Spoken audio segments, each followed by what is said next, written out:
When most of you hear the word Guantanamo, you probably think of terrorist or Khalid Sheikh Mohammed. And while it's true that Khalid Sheikh Mohammed is held in Guantanamo, he is the exception, not the norm. The vast majority of the men and boys in Guantanamo have never engaged in terrorism. Since the prison opened in January 2002, there have been approximately 800 men and boys detained there. They've ranged in ages from 10 years old to 80. They've come from 40 different countries. Most of you know the kind of treatment that they've faced.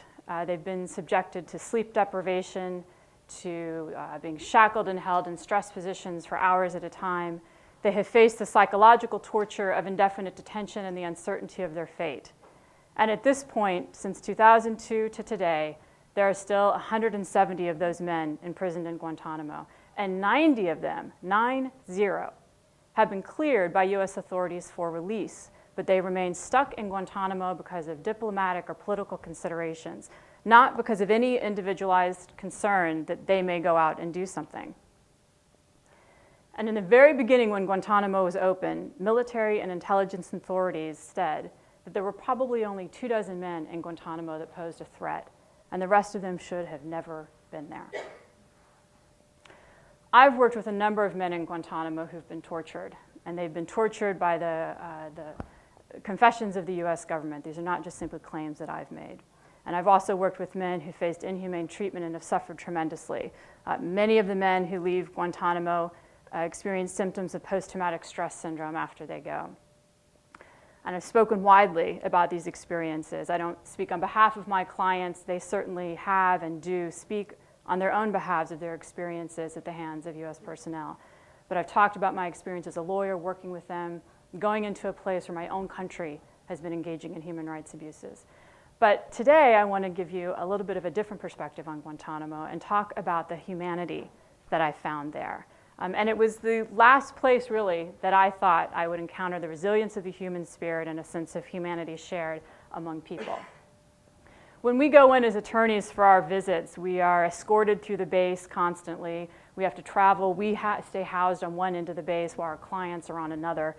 So we travel about an hour, hour and a half on this tiny base to get to them. And eventually we walk into this room, we walk into a cell, and our client's sitting across the table. And I've worked with about 40 of them, 40 different men over the course of when I first went down in 2004. And each encounter is different. Each encounter is with a human being. And most of the men that I've worked with want some kind of engagement that reminds them that they're people and not caged animals, which is how they feel the other days of the week. Some of them want to argue, and so we debate constantly. Others are frustrated and they want to yell at someone, and so they yell at me because I'm not an MP, I'm not a guard who's going to take it out on them, and so I sit there and they yell for a long time. Other times with the clients, food. The sharing of food and the meals there have become a very elaborate process. A lot of people don't realize this, but one of the few things that we can effectively do at Guantanamo as lawyers is not when our clients release because of their unjust imprisonment, but we can bring them something to eat. We're allowed to bring in food, and from many of the cultures that we come from, the sharing of food is a profound experience. And so the lawyers that I work with and our legal assistants, we spend a lot of time preparing meals and picking out food to sit and share with the men. And you may be interested to know that as eventually a quote, detainee library was developed at Guantanamo, there were cookbooks in it. That also gives you some sense of the Alice in Wonderland sense in Guantanamo, that men who are imprisoned and haven't seen anything except meals on plastic styrofoam for a long time are being given access to cookbooks. But they were, and some of our clients started keeping track of recipes, and they would bring them to the meetings and ask us if we could try and cook them. And I'm a vegetarian, and my clients know that, and most of them are avid meat eaters. So I would usually end up getting up at 5 or 6:30 in the morning and start cooking before we went on the bus to go on the ferry to get on another bus to get to the detention center down in Guantanamo.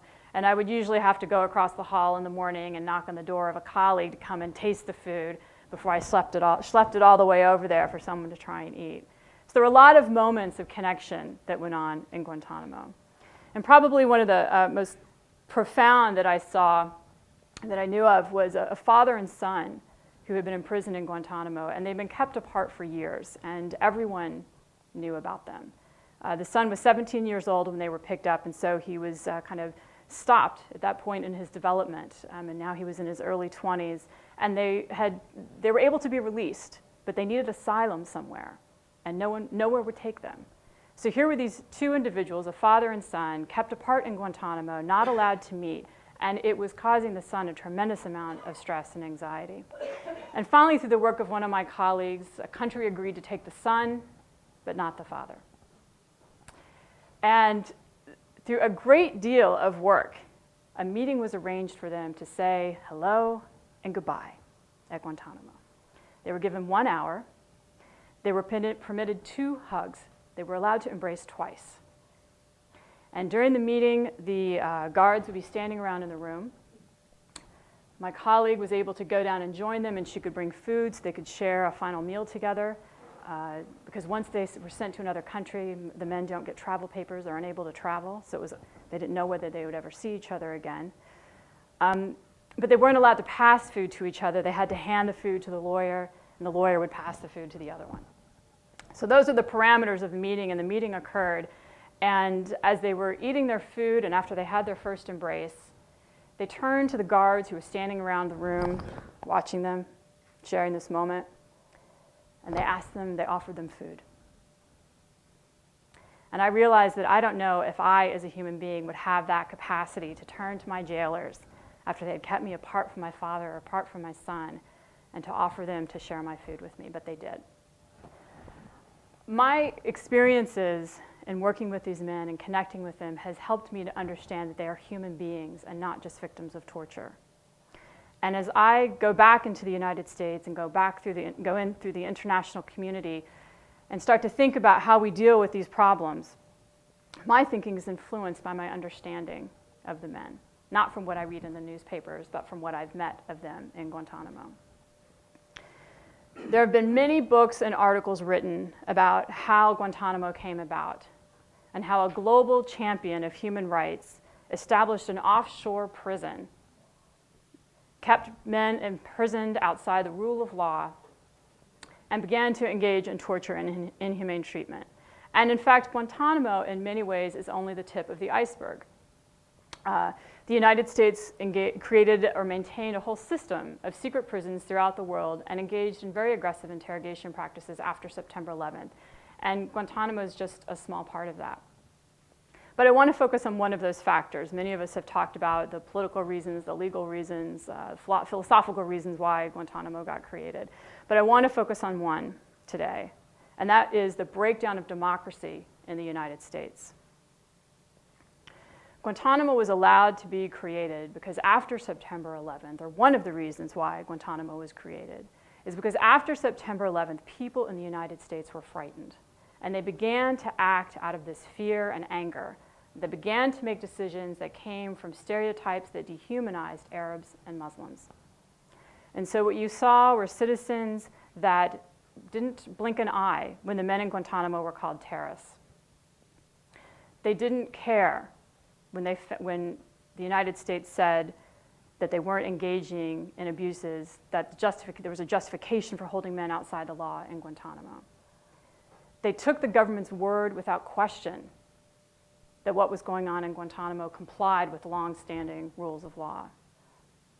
Journalists took White House press releases and never engaged in an investigation to assess the accuracy of those facts.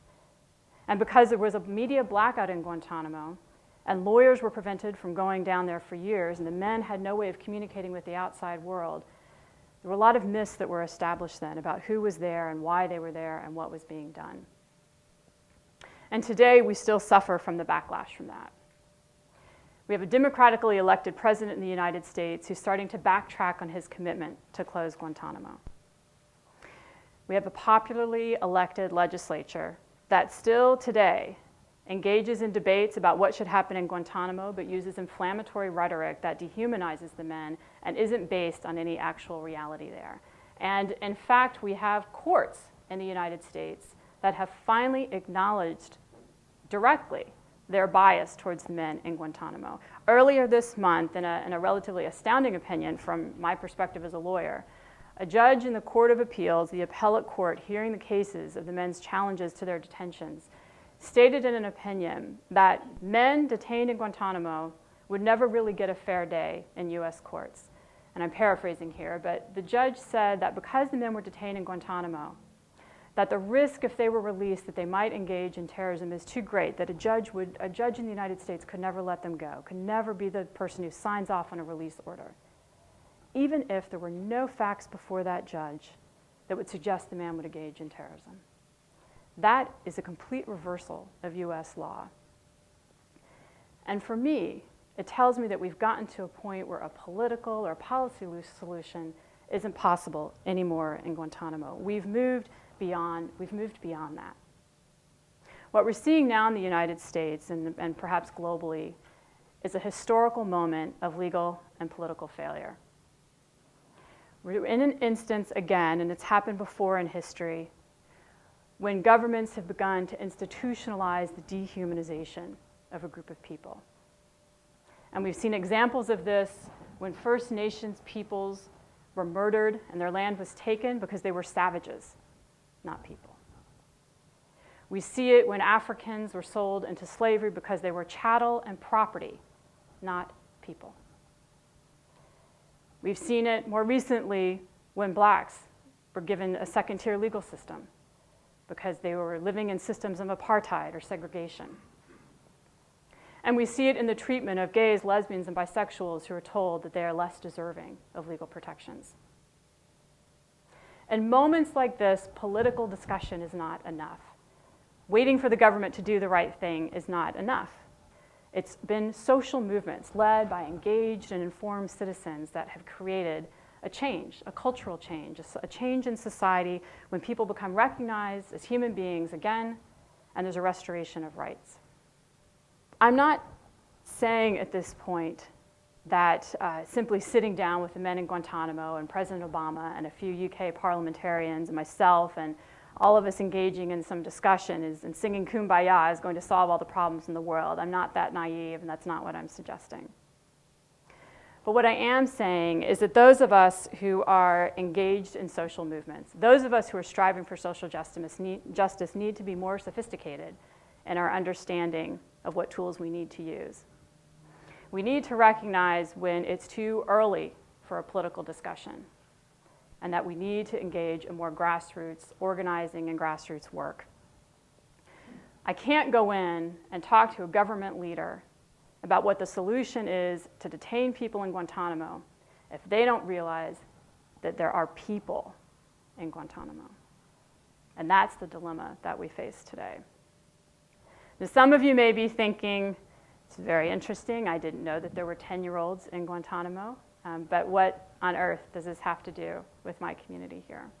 And let me say that I view these issues, these questions of dehumanization and human connection and the conversations that we need to have before politics, as something that is involves my role as a global citizen and involves my responsibility as a citizen of a democracy that's denying people human rights.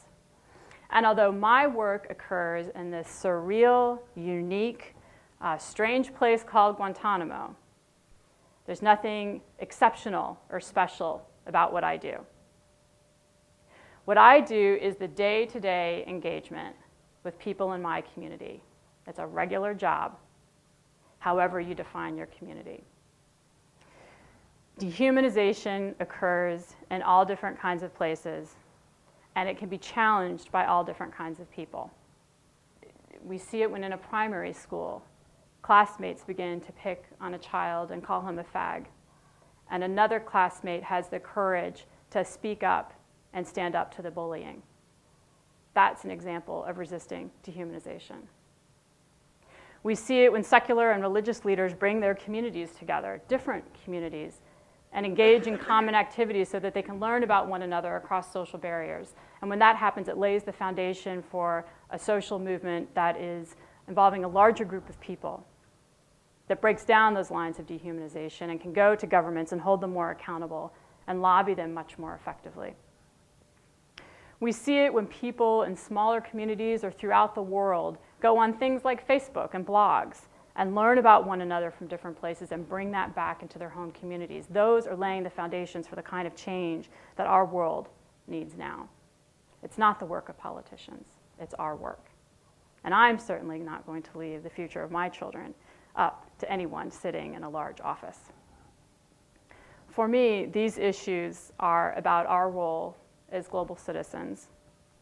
They're about our local neighborhoods, and they are very much about the world that we want to leave our children. Thank you.